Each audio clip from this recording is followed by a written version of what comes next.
Now, there's time for about 15, maybe even 20 minutes of questions. If we could just, we've got 2 roving microphones. If we could start with a hand, the first question. I can't believe, you can address it to a specific member of the panel if you like. There must be one, this is inconceivable. I'll end up, there's one here. Gentlemen, you can reach him from there, so perfect. Yeah, sort of following up on something that Alistair said. You said that the media environment's changed quite a lot. It used to be that you had to convince quite a small number of people, and now you have to convince a lot, kind of manage a lot. So I wondered if the needs, like the sort of person a strategist needs to be has changed, whether or not you used to be maybe more of someone in tune with power, and maybe now you have to be more in tune with, I don't know, a greater number of people, and maybe more in tune with the complexities or with the herd. Yeah, definitely. I mean, I think the impact of social media, which is only just beginning, but it's accelerating very, very quickly. I think that is completely changing that dynamic, and it's why I made the point that we used to be able to quotes set the agenda in a fairly straightforward, narrow kind of way. Now there's no such thing as the agenda. I mean, if something happened in here now that was deemed to be newsworthy, we can tweet about it, we can send pictures of it straight away, it's kind of out there. And so whatever that is currently deemed to be the media agenda, it moves, it changes very, very quickly. I've got a friend who works in the film industry PR business, and he told me this fascinating thing. He said, look, if you were even 5-10 years ago, if you were launching a new film and you had a big budget, all the adverts on the bus, interviews, Colin Firth and Keira Knightley and all the papers and the breakfast telly and all the rest of it, you were guaranteed 3 big paydays. First Friday, first Saturday, first Sunday. This is now you've got one guaranteed payday, it's the first Friday. Because as soon as people go to see that film in large numbers, having gone for the hype, they come out, BlackBerry, tweet, Facebook, and because there's been a diminution in the trust of political figures and the trust in the media, people now trust each other. And they're communicating to each other. So we're all building our own networks. I mean, why do we follow the people on Twitter that we follow? Either we find them interesting or they're kind of our sort of people. And those networks now, I think, are total. And that's why the press, the traditional media, are kind of panicking. And for the politicians, I think it's a fantastic opportunity for those who want to be strategic. The mess that we've got into with media-political relations is the fact that the political class, if you like, gave the media too much sense of its own power. And, that kind of dancing with the devil, I think, is, hopefully we can get rid. It's about people. Any of the other panelists like to comment? Well, I think, to that point exactly, it's now what you say, and what I was saying before, what you say and what your body language didn't have to match, whether you were a brand or whether you were maybe even a government. But now, because of complete transparency, everything's up for grabs, everything's transparent, everyone knows what's going on. So you have to be consistent. Yeah. Because you are outsourcing the conversation out of your own grasp, really. I think also the way that, for brands, here I'm sitting here with all these Apple products, right? But actually I'm starting to get a little bit worried about Apple. I'm thinking, I read the other day, they've now got a capital market valuation bigger than the biggest 6 car companies in the world combined. And then I pick up the New York Times and I read about their tax situation. I look at all this stuff that's going on in China. So I start to feel a bit uneasy and I start to tweet every now and then. Still got them. It's just a little bit unsure. So I'm a little dot. And over time, I join up with lots of other dots. And eventually, you've suddenly got a campaign. And people are saying, we want change. So Apple, if they're clever and they're sensible, which, they're certainly very clever, if they're sensible, they'll start to realise the bigger and bigger and bigger you get, the bigger a target you become. And it's not about the media, this. I think a lot of these things, they're people-driven now. It can be dangerously arbitrary. That's the problem, isn't it? That what actually becomes a big story. I mean, that was probably always true, to be honest. But it was set by a very, very small number of people. Very fair. Next question. Lady there. Hi. A question mainly to General Jackson, but perhaps to all of you, really. How do you know when it's a good strategy? You mentioned going away and doing an hour's analysis. What did you do to convince yourselves that you had the right strategy? what you do Yes. to ensure. What were the contents of that analysis? What was it made you conclude? There's no magic wand. You know, there's no formula which I can give you, which when you apply it, you put the numbers in and out it comes, and it says, yes, you've got it absolutely right. Life is not like that. And judgment comes into this. And I gave you the example of that intriguing couple of hours in my life over a certain Friday lunchtime was. And my insurance policy, so far as I could devise one, was to get another lot of people to do the same thinking exercise. Where are we? What are we trying to do? What are the courses of action open to us? And what are the advantages and disadvantages of each? At the end of the day, it comes down to judgment, because they're very hard to quantify. Now, if you're a commercial firm, you've got some numbers, you've got bottom line, share prices, and you've got some handrail which perhaps is more factual than what I was talking about. But even then, I suspect, boards make difficult judgments, and the boards of certain banks made some wonderful judgments recently, have they not? So I can't give you a template, and I can't give you a magic wand. All I can say is you have to go round and round the buoy until you are satisfied in yourself that you have come up with the, not the perfect, because that won't happen, but with the best solution available within those circumstances, bearing in mind, and Alistair made the point as well as myself earlier, that circumstances can and probably will change, and you must be flexible enough to adapt your adopted plan to changing circumstances, which includes those buggers out there who are trying to rot you up. That's the big point, though, isn't it? Because strategy doesn't operate in a vacuum. If you can have the best strategy, but you've got, you know, if military situation is the most obvious, but if you're there's Sarkozy, he's had a strategy for this campaign, probably based on the fact he was going to fight Dominic Strauss-Kahn. It didn't happen. He's got Hollande, who had a different strategy. He didn't adapt terribly quickly. Obama with McCain. McCain didn't adapt to Obama.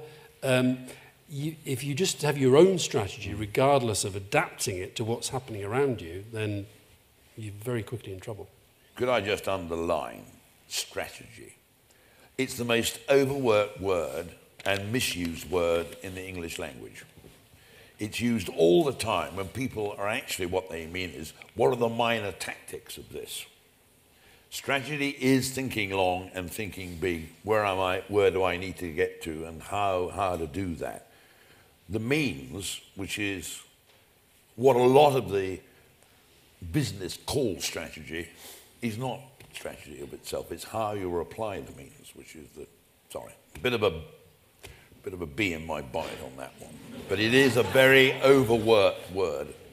Completely agree, yes. Would it be the gentleman down here?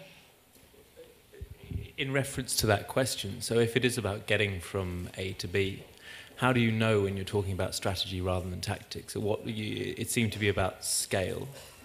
Partly scale, but I think it's having the big thought.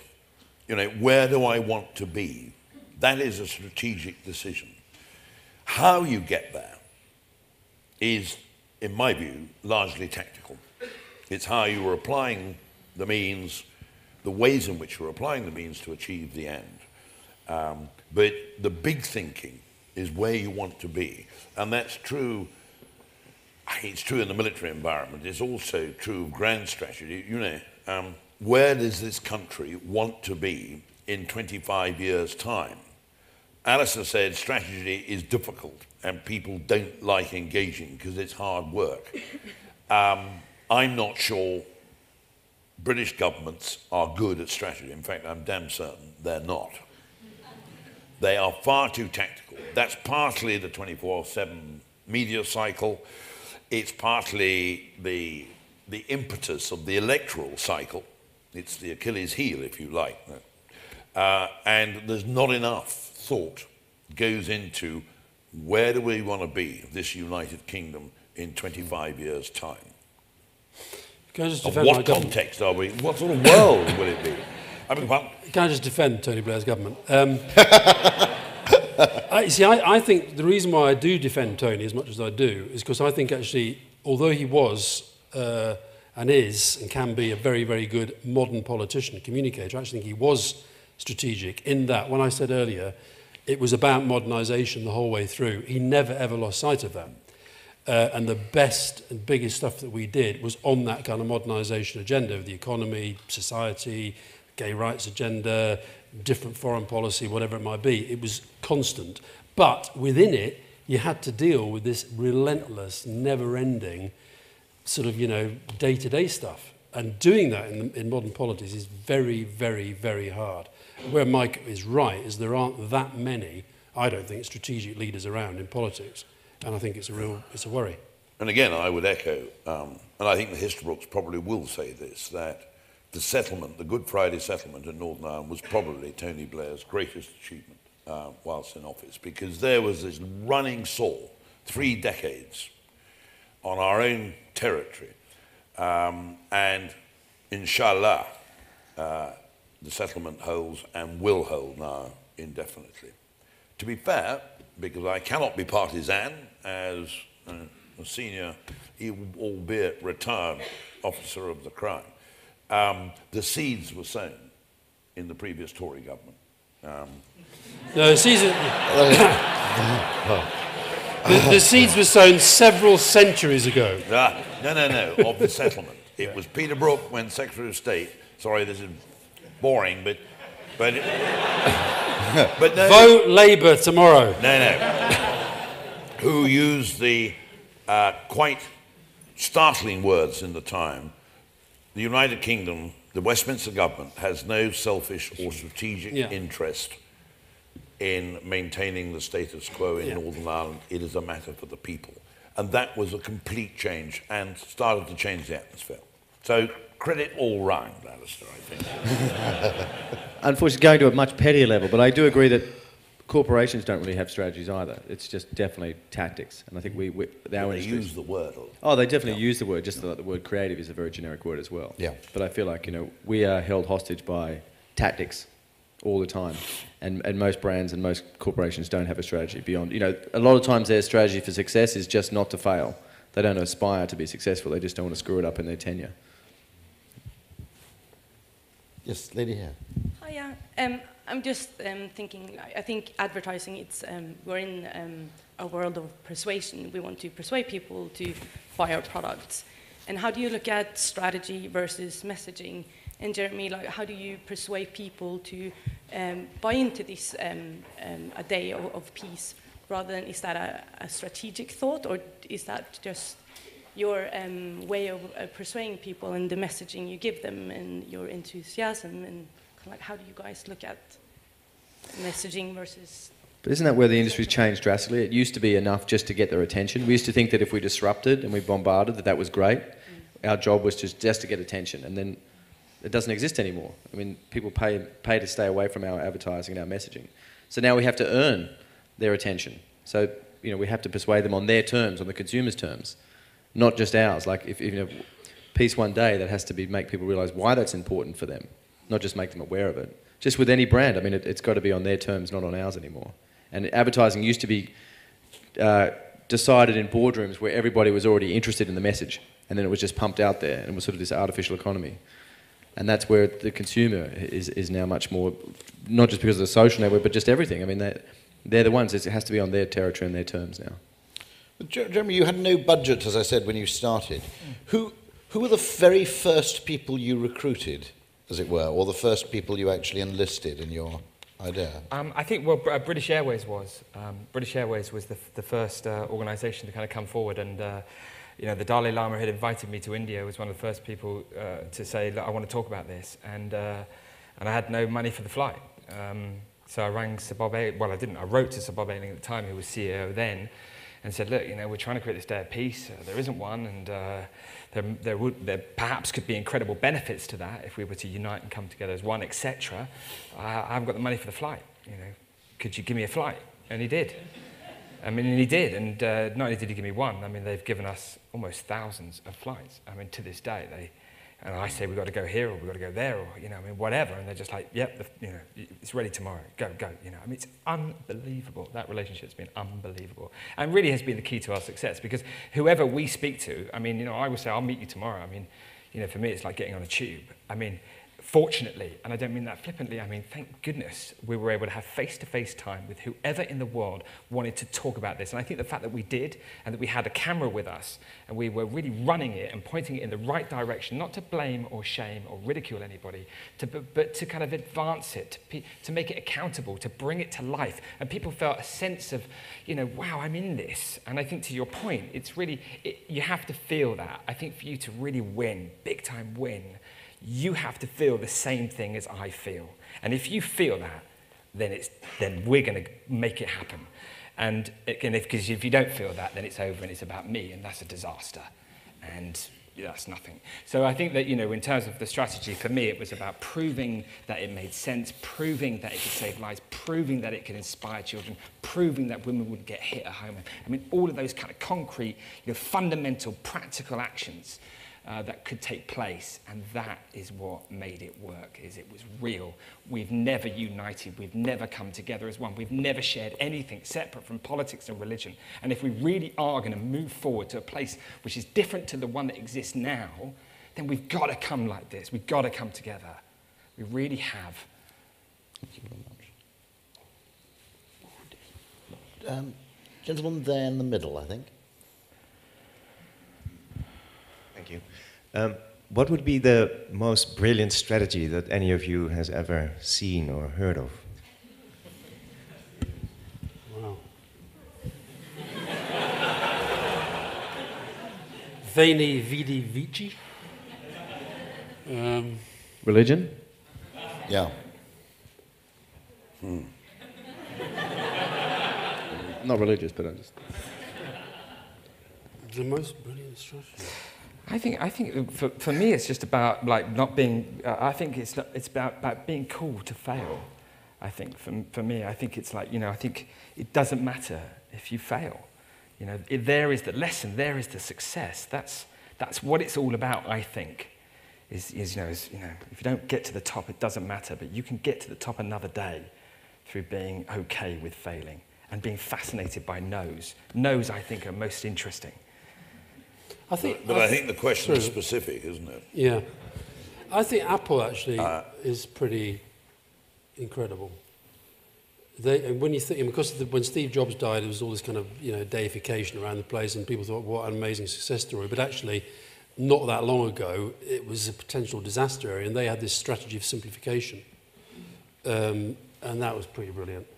I think but as I said, I think they're now in a different space. But I think if I had to pick one from recent times, I think that would be up there. Not Karl Rove's re-election strategy for GW. No, it was pretty smart, wasn't it? I mean, yeah, but it was but I think you'd have to look at the result and say that they just nicked it. But I mean, as in only just one. But no, I wouldn't go with that. I think for myself, I'm going to have to go back to Northern Ireland. Brilliant is not quite the word, because that implies almost a sort of Damascene moment, doesn't it? But mistakes were made in the early years, without any doubt at all, both military and political. But what was the end? Because this is my, remember how I tried to break down how you get from A to B. What was B? What was B going to look like? It was going to look like a end of violence as a means of changing politics in part of the United Kingdom. And if you like, almost a trust in the people with all that historical tension that was there, that the only way of actually the long term would be a democratic vote, one way or the other, for Northern Ireland to remain within or to leave the United Kingdom. Nothing else would do. Whether or what they might decide would be for the people. That's what democracy is. But to get it free of violence, that's very easy to say. And point A, when I first went to Northern Ireland in late 1970, was mayhem. So to get from point A, mayhem, to point B, a peaceful outcome decided by the people who lived there, was a hell of a thing. And it took a long time, a very long time. We forget, I think, that the British Armed Forces were in support of the civil power in an operational mode for 38 years, less 2 weeks. It took a hell of a long time. There was no military solution at all. It was a political problem. Two groups of people, small territory, quite different ideas of who they are, where they came from, and where they want to be. That's a political problem. It can only have a political solution. But the role of the security forces was to keep the space over a very long time for that solution, settlement to emerge. So I'm not saying it's brilliant, but we got it right in the end, and we had to endure. We had to have strategic patience. So that's my example, I think. Thank you very much. Gentleman there, just second row back from the aisle. I'd like to ask the panel, not just Mr. Campbell, about spin. There's a growing trend, and popular trend that it is, that in a world that has benefited from the social web, and by spin I mean putting an advantageous slant on a piece of communication. We're all socially connected thanks to the power of the web. So brands that come out and spin their products through their communications are going to die, because in effect they can be found out by an individual who buys that product, who can then share it with a bunch of other individuals, and because of that you can't live in this socially connected world. The future has to be the truth. On the other side of the coin, the side I would profess to sit on, is that spin couldn't be more important in this world, in that we live in a consumer-led global economy. For every product there's a dozen alternatives that are completely identical. The only future, as far as I can see it, is actually fucking good spin rather than no spin at all and telling the truth. Now, one might argue that spin can come from truth and that spin can also come from a lie. So it kind of sits in that beautiful grey, or horrible, depending on your opinion. I'm sure, Alice, you might be with me. Sits in the middle between truth and lies. But I'm kind of curious, especially, from each of you, to hear your opinion on the role of spin in communication strategy.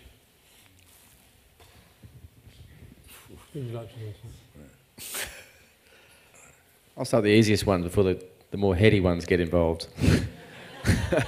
I mean, spin is part of everyday life. I mean, that's what it is. I mean, you know, when you go on a first date, you're spinning furiously. I think it's really just a question of hierarchy. Like, are you spinning, putting your best foot forward and based on some truth, or are you just spinning bullshit? And I think if brands are spinning complete lies, they'll be found out, and that'll backfire. But I feel like, you know, the spin is part of everyday life. It's just, you know, what you're spinning, really. Are you accentuating the good, or and masking the bad, or what are you doing? Yeah, but here's a cracking example of spinning based out of lies that work quite well. There was a phone that came along that was called the iPhone, and it became quite popular. The original ad talked about how it gave you access to the whole internet for one. Obviously, Mr. Jobs hadn't heard of Flash. The second point was that it was an advert which shortened every sequence. At the end of that advert, there wasn't a sequence shortened point. It just ended. So the phone looked, A, like it gave you complete access to the whole internet, rather than just some of it and not a lot of video. But also B, that it performed remarkably quickly, when it didn't. They were pulled up because of a load of complaints by the advertising authorities around the world and said, actually, you're right, yeah, it doesn't perform at this speed. So they changed the words to say, yeah, you can't access the whole internet. But they also put a little thing at the end, which moved it from a lie to spin, which is sequence shortened. Did the lie damage the brand? No, it didn't. Because there was more good. There was more good that people were willing to forgive the spin because they felt they got much more value and much more experience from all the good. So it's again. But it was a lie, wasn't it? Well, it's an exaggeration, and probably they get people try and get away with whatever loopholes they can get, and then when they've caught out, they try. It'll damage if it becomes a trend. Okay, well, the latest one, if you look at the Siri ads, Siri looks like the most remarkable thing ever, but if you speak to any Scottish person, then Siri is a heap of shit. Okay. What? Gentleman there in the plaid shirt, very quickly. I'm an Android fan as well, I sympathise, by the way.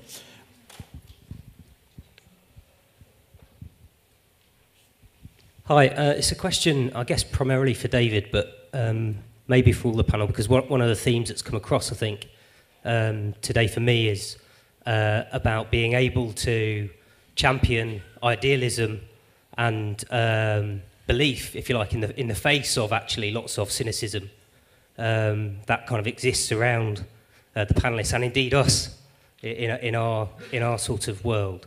And something that David said, which was talking about asking the question, why will anyone give a shit? And making that a kind of pivot point for how your agency works. There's one way of asking that question which is inherently kind of cynical and could lead to lots of cynicism. A negative way of asking and answering that question. And there's another way which, as you've demonstrated in some of your work, is about liberation and about being able to find a kind of better place and a better outcome. I was just wondering kind of what advice you could give us to make sure that as we're trying to ask those sorts of questions, we're keeping ourselves and the people around us and our clients, if you like, focused on the positive version of that debate rather than the cynical version of it.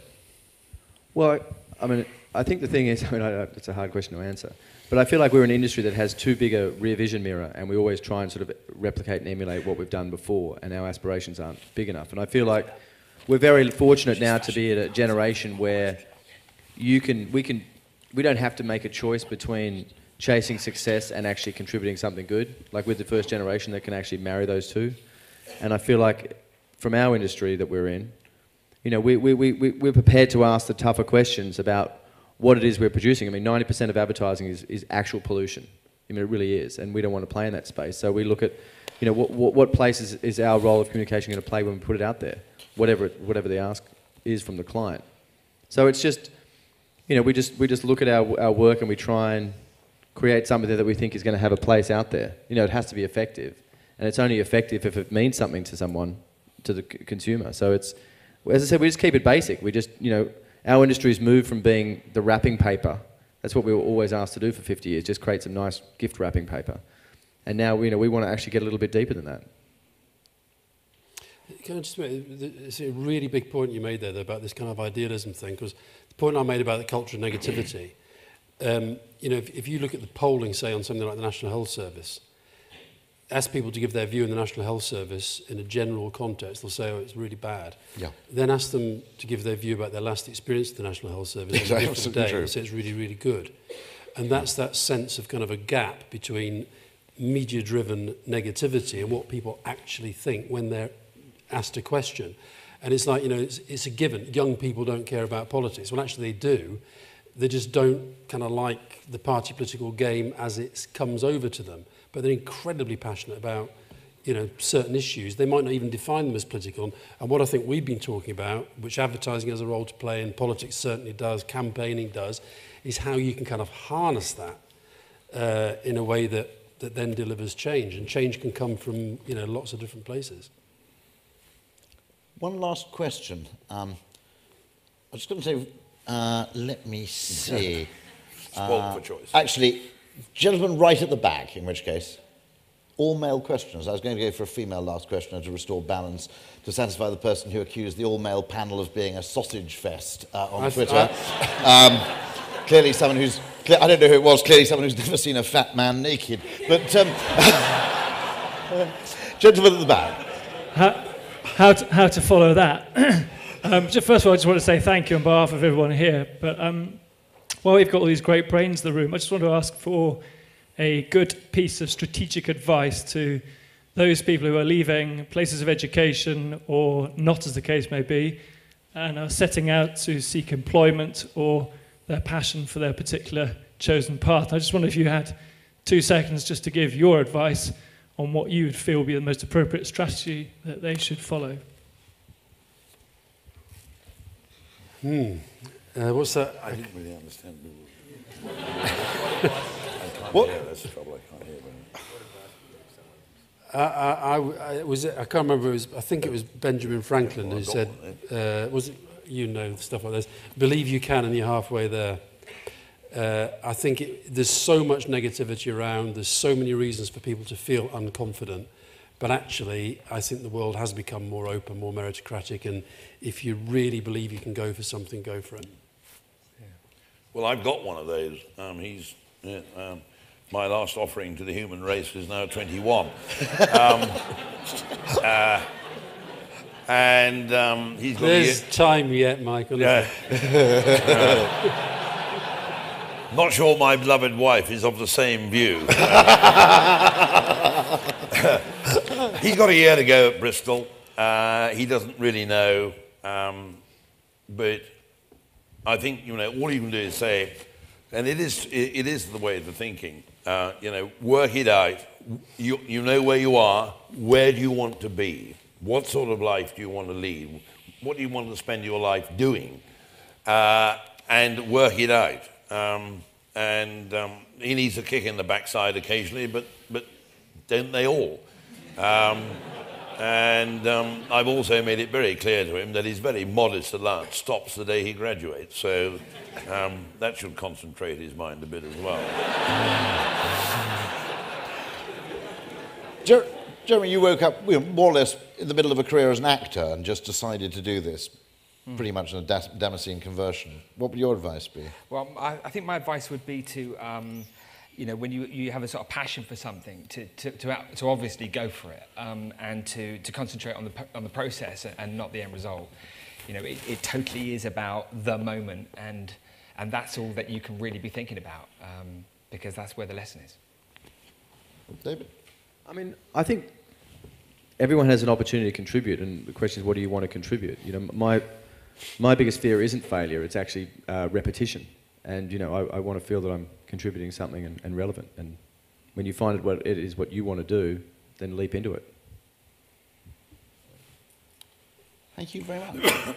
There is one last female question. Go on. Lady. Yeah. It's a lady. Alistair and I don't drink, so that we're not in a particular hurry to get to the networking afterwards. So...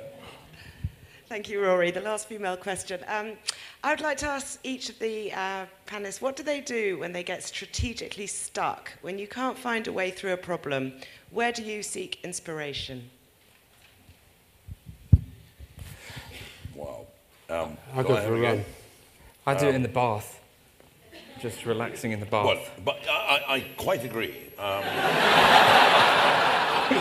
Not together, obviously. Perhaps with somebody else, who knows? No, more seriously. Yeah, you can feel you're stuck, and you can go round and round, and, where is the exit? It really helps, I think, to talk it through with somebody else or somebody else. We can all get ourselves into a position, I think, where there is a danger. We've become so convinced of our own thinking that we cannot see that in some ways it may well be blinkered. And somebody else, when you bounce it off them, will say, well, hang about it.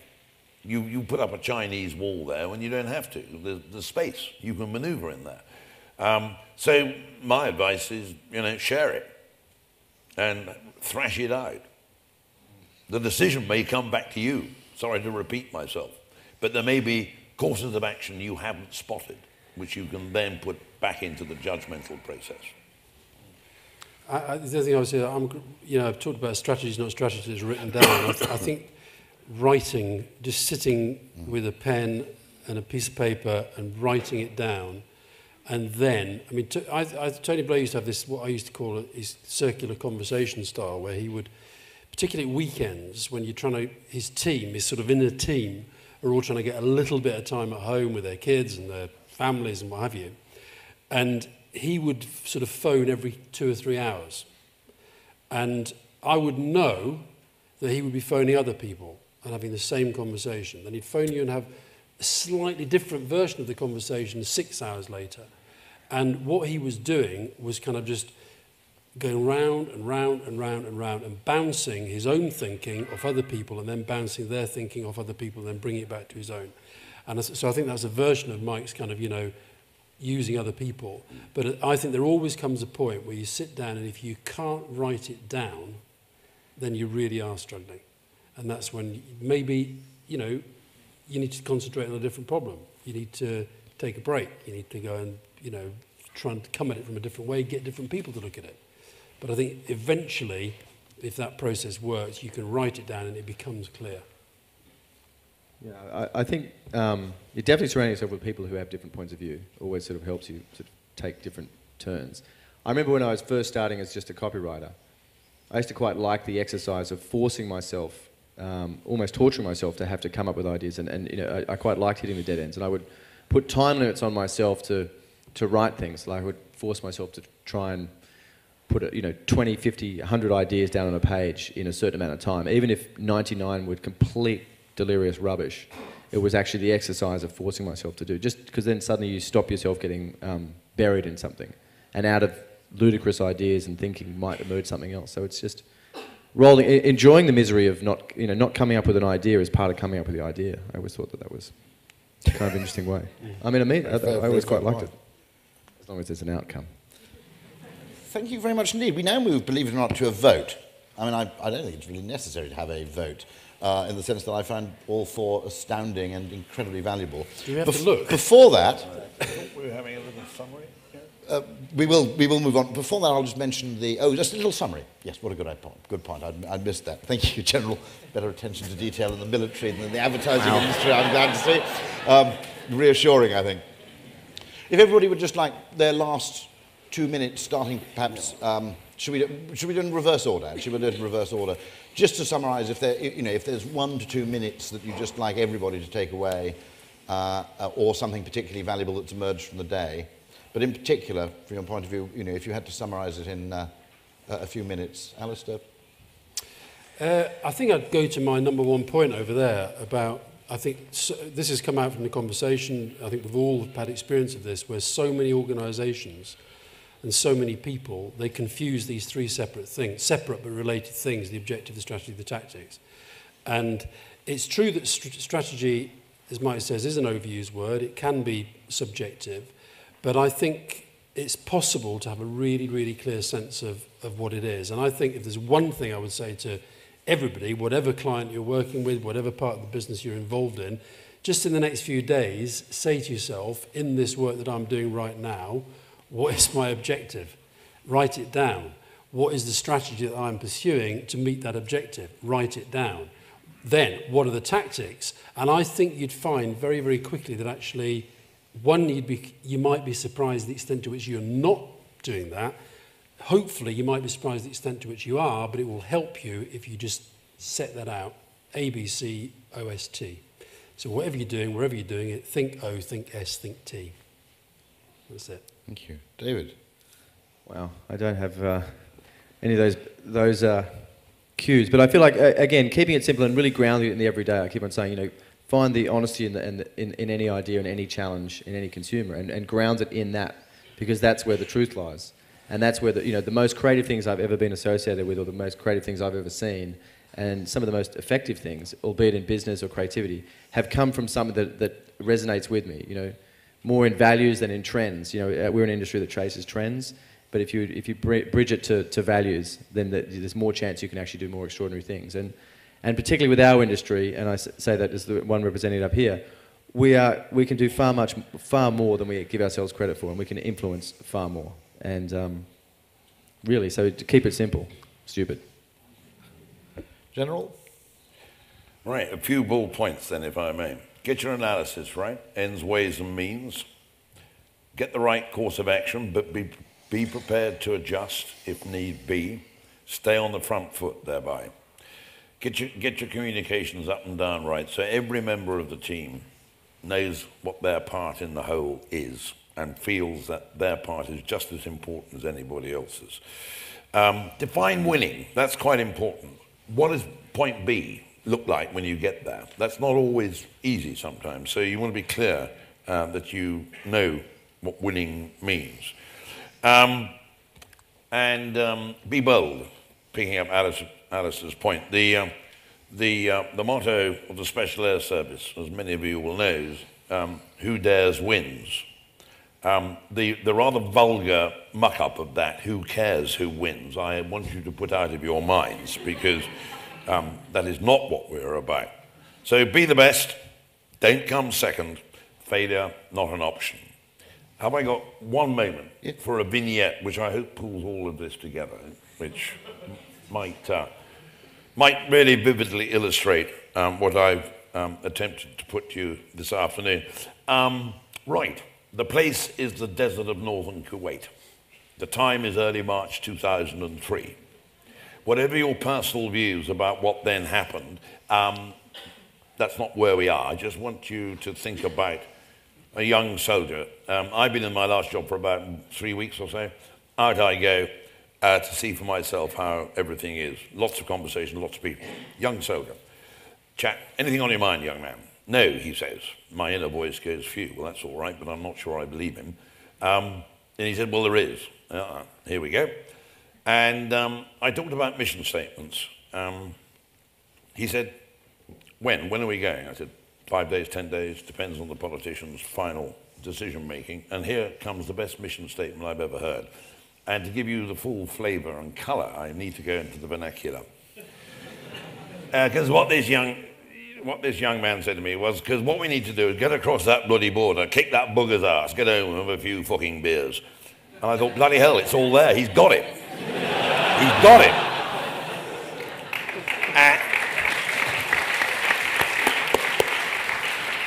And I said, do you speak for your battalion, your team of 600? Bloody right I do. And you can imagine I left that conversation with a springier step than when I began it. Thank you. Thank you very much.